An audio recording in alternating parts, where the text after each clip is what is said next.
Hello everyone, my name is Jimmy and welcome to The Last Lap. And in today's video, we're going to be breaking down everything that happened from the NASCAR playoff race at Homestead Miami Speedway. But before we hop into it, just want to remind you guys, hit that like button and subscribe button. We greatly appreciate it if you did that. And you can also check out our social media pages, which are linked in the description. But let's go ahead and hop straight into the episode. As always, I have my friend and co-host Matthew joining me on the show. And we had a very interesting playoff race from Homestead Miami Speedway, but also we had our league race on Friday night, and we were both able to come home with a top 10. You got your first one finally after some decent luck, so Matthew has a feel to finally get on the top 10 train and join me in our iRacing league.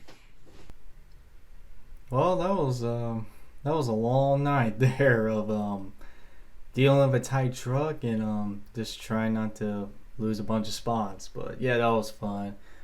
Today has been a great day for me. I got to see my Carolina Panthers beat Tom Brady. Can you believe that? Then I got to see my Charlotte Hornets beat Trae Young. That was surprising also, especially without LaMelo. And then I got to watch Formula One and NASCAR at the same time, basically flipping back and forth. Even though Max Verstappen did win, go figure. I mean, that's not really a surprise anymore. Still fun to watch. And then, just enjoying a Larson dominated race. It's nice to see the best driver, Hendrick Motorsports, back in victory lane once again. And it was a great race today. So can't wait to talk about it. Are you sure you're a Kyle Busch fan and not a Kyle Larson fan? You might have your Kyles mixed up there, because I didn't know you were such a big Kyle Larson fan. Maybe I should get you a number 5 hat or something like that. I didn't know you were such a big fan. But man, did you eat out? Did you eat out somewhere tonight? I guess you had some salted fries tonight. Way too much salt on there. Sound a little salty over there. Oh my gosh. I swear you're trying to turn me against Kyle Larson, but I'm not going to let you do it. I'm not. I like Kyle Larson.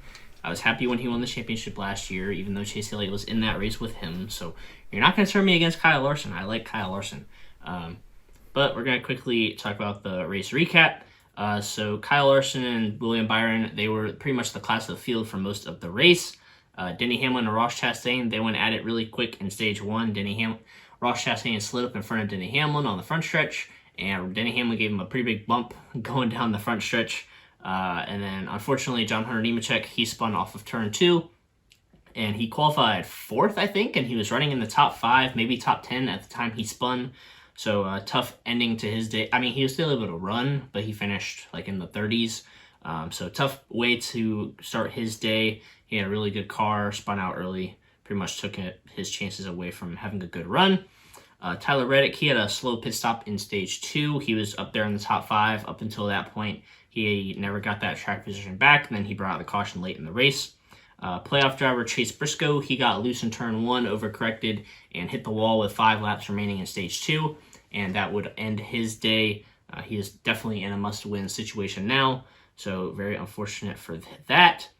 Denny Hamlin, he got really loose in turn 1 and barely scraped the wall. That was a really good save. I thought I'd throw that in there.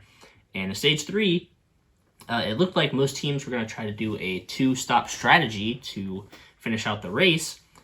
William Byron, he is one of the first drivers to pit because his car got really bad somehow in stage 3. He dropped outside the top 10. He made a pit stop, and he had a really bad pit stop. They dropped the jack. He left. They had a loose wheel, so he backed up. They adjusted, took the wheel off, put it back on. He went to take off, and he stalled it, so he lost a lot of time on pit road there. Ryan Blaney, he spun coming off the pit road on the little access road, so that brought out a caution and shook everything up because a few drivers hadn't pitted yet. But Martin Truex Jr. and Ross Chastain would actually take over the lead because they pitted under green, but they were able to stay on the lead lap based on when the caution flew and all of that. Kyle Larson was back to 4th or 6th or something like that at that point. Truex Jr., he took the lead, and Kyle Larson made his way up to 2nd place, and then Tyler Reddick spun off of turn 2 pretty much exactly like how John Hunter Nemechek did, except he went nose first into the wall and ended his day. So tough break for Tyler Reddick. And then on that pit stop, Kyle Larson and Martin Truex Jr. made contact on pit road. It looked like, from at least the camera angle, that Martin Truex Jr. was pretty late to get to his pit box, so he was still in the outside lane, and at the last second he like slammed the brakes and turned left, and Kyle Larson tried to slow down, but he bumped him, and Truex went spinning, did like a 180 and was backwards in his pit stall. I think the car hit the jack as well. Thankfully, nobody was injured for any pit crew members, but that was a really weird situation on pit road there. Truex's crew was obviously upset with Larson because they thought, he just spun him. But I think it was like 50-50. I think part of it was Truex's fault because he was a little late to get out of the way and then pit. And also probably a little bit of Kyle Larson's fault as well because he didn't slow down enough to let Truex try to get in his pit stall. Just a tough situation overall for both parties there. And unfortunately, Truex got the worst of it. But on that restart, Kyle Larson, was the leader, and he was able to pull away and hold off Ross Chastain and AJ Allmendinger, who had a really good battle for second place for the final 10 to 15 laps or so. But we're going to look at the results real quick. So the top three, Larson, Chastain, Allmendinger, were all battling for the win at the end. Austin Dillon and Brad Keselowski, great runs for them, both in the top 5. Austin Dillon was in like the top 10 to 15 all day long. Same with Brad Keselowski, so great runs for them. Truex Jr., Denny Hamlin, 2 JGR drivers, 6th and 7th. Great comeback for Truex despite being spun on pit road there. And then as we look at the rest of the top 10, Harvick, Kyle Busch, and Daniel Suarez. And as we look at the other playoff drivers, Christopher Bell finished 11th. Byron was able to finish 12th, which he was up in the top 2, top 3 all day before stage 3, and they just made a bad adjustment, and he fell back. And then that slow pit stop didn't help him much either. Chase Elliott 14th. He was pretty much in the top 10 all day long. Kind of got messed up by that caution because he was one of the drivers that pitted and got a lap down. So he finished 14th. And then Blaney Logano finished 17th and 18th, and Chase Briscoe 36th after his day ended early. So we're going to look at the playoff grid also. So Logano obviously still in, Chastain plus 19, Elliott plus 11, and Byron plus 5. And then Hamlin is minus 5, Blaney minus 18, and then Christopher Bell and Chase Briscoe pretty much in must-win situations at this point. Actually, so as I'm looking at this on Bob Hocker's on his Twitter page, Ross Chastain, he can clinch with 41 points at Martinsville, so he would need some stage points, and Chase Elliott can do it with 50 points, which is pretty much impossible to do unless he wins both stages, and then he might have a chance to do that. But just thought I'd share that little bit of information with you guys as well. And my quick post-race thoughts, Kyle Larson getting the win, great run for him. I think this is probably one of, if not the only race this year where a driver has dominated as much as Larson did, and he ended up winning. He swept both the stages, led several laps, ended up getting the win, so huge congratulations to him. Hopefully this is a boost for him for next season because he was pretty inconsistent this season. All 3 of his wins were kind of spread out through the season. He had the win at Auto Club really early in the season, then he kind of went on a slump, and then he won at Watkins Glen in like the middle of the year, and now he won today at Homestead, Miami at the end of the year. So hopefully he can fill in those gaps with some good runs next season. Hopefully that's a good momentum. William Byron, he scored the most points out of any playoff driver despite having a bad final stage. He had a lot of stage points in stage 1 and 2 and finished, 13th or something like that, 12th. So great day for William Byron. He was below the cut line coming in. Now he's above the cut line as we head into Martinsville next week. And who advances to Phoenix? There's 2 spots. They'll be open on points since there's only one winner. And if somebody wins at Martinsville, they'll punch their ticket in. And man, I don't know. I feel like Chastain is pretty decent. I feel like he's pretty much locked in as long as he doesn't have any issues. Chase Elliott, I think it's going to be between Chase Elliott, William Byron, and Denny Hamlin for that final spot. And maybe throw Ryan Blaney in there too, but I'd say it's between Elliott, Byron, and Hamlin for those 2 final spots. So I don't know, it's going to be interesting. William Byron, he won there at Martinsville in the spring. Chase Elliott ran there pretty good, and Denny Hamlin ran terrible there in the spring. So I don't really expect Hamlin to run that bad again. But it'll be interesting to see for sure what happens. We'll be at Martinsville, so that'll be a really fun weekend. But those are pretty much my thoughts about the race. So Matthew, what do you got to say about what you saw today at Homestead? All right, so let me go ahead and start off with talking about as I dubbed him, the undisputed best driver in Hendrick Motorsports, Kyle Larson. He put on a clinic today. This was an absolute dominant performance. And this was a performance that we haven't seen out of Kyle Larson in a long time, which was surprising since he won 10 races last year. 10 races. And he's only won 3 this year. Which, with the parity going on, that's actually pretty good this year. But unfortunately, it came just a couple weeks too late after the whole Roval thing with him getting the wall, broken the toe link, and that pretty much knocked him out. And also with the whole SHR helping each other thing, not helping either. But this was a great momentum boost for Larson, especially after the whole controversy that happened last weekend with Bubba Wallace and Larson, of course. Of course, that was basically all over the news, like outside of NASCAR. Even SportsCenter was talking about, which SportsCenter never really talks about NASCAR that much at all, especially when it's during football season. So that was surprising they talked about that. But this was great for Larson. Get that past him and go ahead and just flat out dominate today. And of course, I love it when he races that amazing red and white Valvoline car. Valvoline always makes the best looking paint schemes, and that one's no exception. Of course, I saw that same paint scheme run last year in Nashville when he won there, dominant fashion also.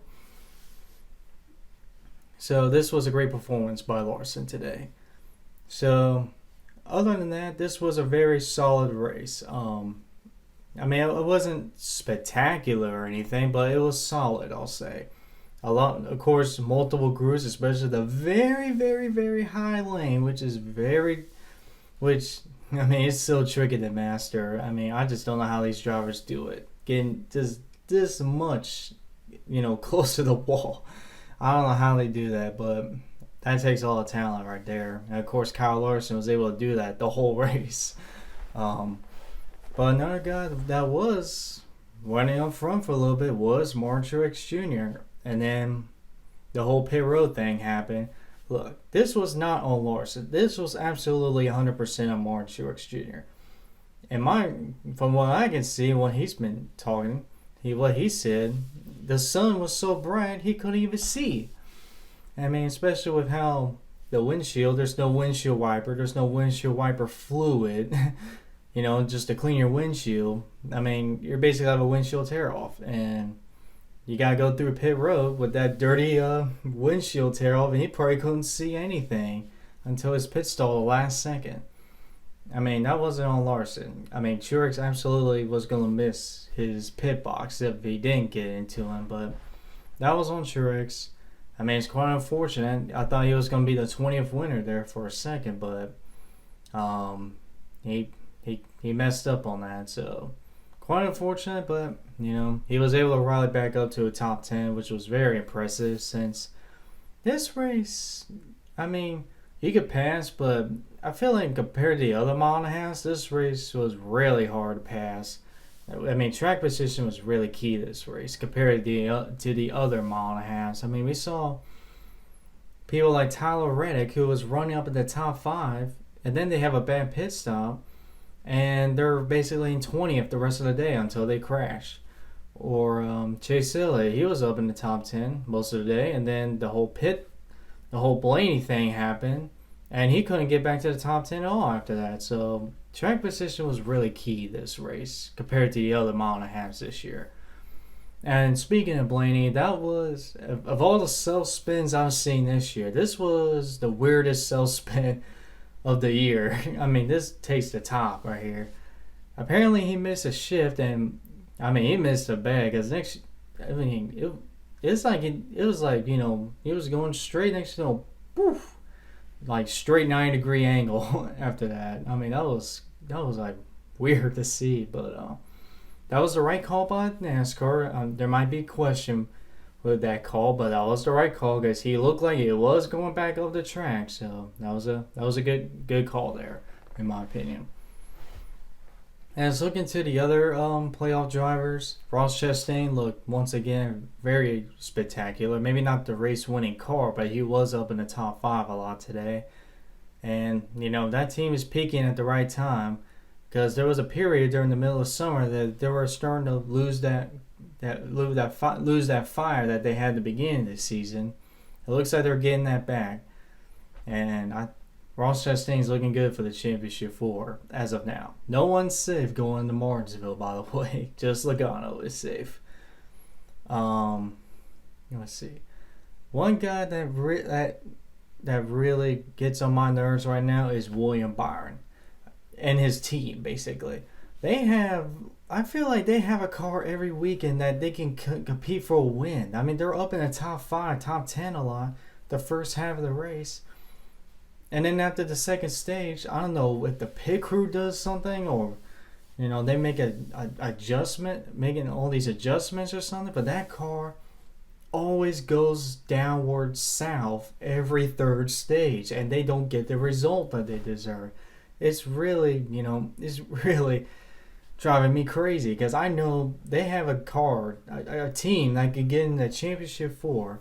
Even if they do make it the championship four, they are not going to win a championship if they can't get their car straight for the third stage. They get it right the first 2 stages, but they never get it right the third stage. So they have a problem when they closing these races. So that Byron's team got to work on that. That's ridiculous.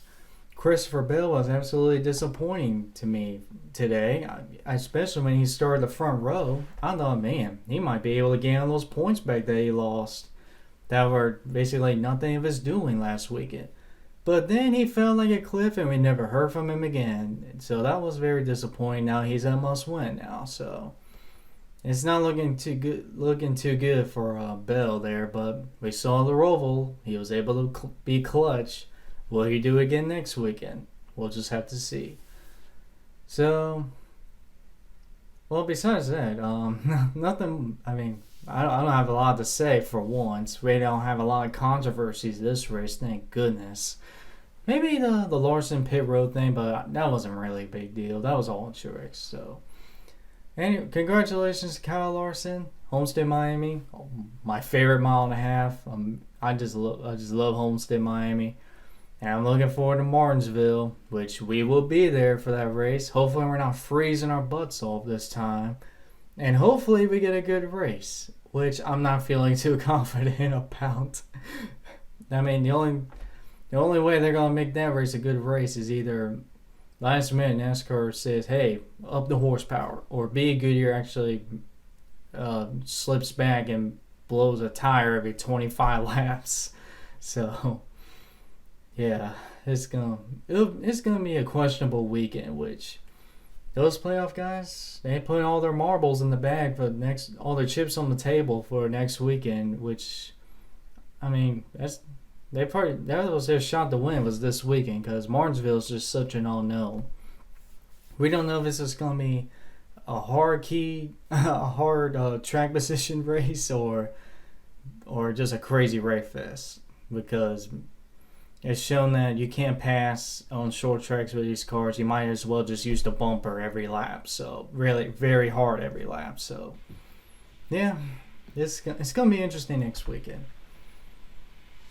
Man, I thought Texas Motor Speedway was your favorite mile and a half. Oh yeah, Texas Motor Speedway, my favorite. You know why it's my favorite? Because there's plenty of parking, that's for sure. I can park right next to the racetrack, basically. And also, I can go from the lower seats all the way up to those club suites up there. Because there are plenty of seating up there. I don't know about the suites, but you could probably get pretty high up there. Anyways, I figured I'd just throw that little joke in there because you said Homestead was your favorite mile and a half. But I'm right there with you. Homestead's one of my favorite mile and a halves as well. I hope that they eventually put the championship race back there in the future. But we're going to go quickly rate this race and go over our fantasy points and finish this episode out. So for me, I think I'll give it a 6.5 out of 10. That's what I'll rate the race today. It was really fun to watch the drivers run the high line like that. Thankfully, nobody really got in the wall too hard and damaged their car. They could hit the wall a little bit and keep on going. So thankfully, there weren't many issues there today. So And some people were able to make the bottom of the racetrack work, like AJ Allmendinger really made the bottom of the racetrack. He was making some passes down there, made his way all the way up to second at one point. Him and Ross Chastain were going back and forth, so pretty good racing all around. So I'll give it, I think I said 6.5 out of 10. So Matthew, what are you gonna rate this race? I'm going to give it a 7 out of 10. This was a very solid race. I wouldn't go any higher than that, but it was very solid. So it was just a Larson dominated race, which reminisces of almost every race I reviewed last year when it was Larson dominating every single race apparently. So it was a 7 out of 10 for me. Yeah, Larson had like a 10-second lead at one point in stage 1 or stage 2. So glad he could finally get the checkered flag at Homestead. Kind of like Noah Gragson in the Xfinity race too. Both of them, they hadn't won there yet in their respective series, and they were both able to do it in dominating fashion. So congratulations to both of those drivers. But we're also going to talk about our fantasy points real quick. So you beat me again this week, actually. You got 217 points. I got 203. So you beat me by 14 points this week. And I have a little bit of a bigger lead. You're up to a 20-point lead as we head into Martinsville this week. So good for you. You're able to pull away just a tad as we head into the final 2 races of the season. I don't know if I'm going to be able to catch you or not. 20 points is a little bit of a big gap, but we'll have to wait and see how it all plays out. But Matthew, as we wrap this episode up, I think you should tell everybody this bet that you brought up earlier today. So I think that should be your final concluding remark as we go ahead and finish the episode out. I wasn't planning on bringing it up. It was you. Since you decided to bring it up, I will then. Since Chase Elliott has pretty much been a regular season fraud, as he's only had 2 top 10s the whole playoffs, where Chase Briscoe basically has gotten way more top 10s than Chase Elliott this postseason. It's embarrassing. I've been feeling so confident about Chase Elliott not making the championship 4 that I made a bet here.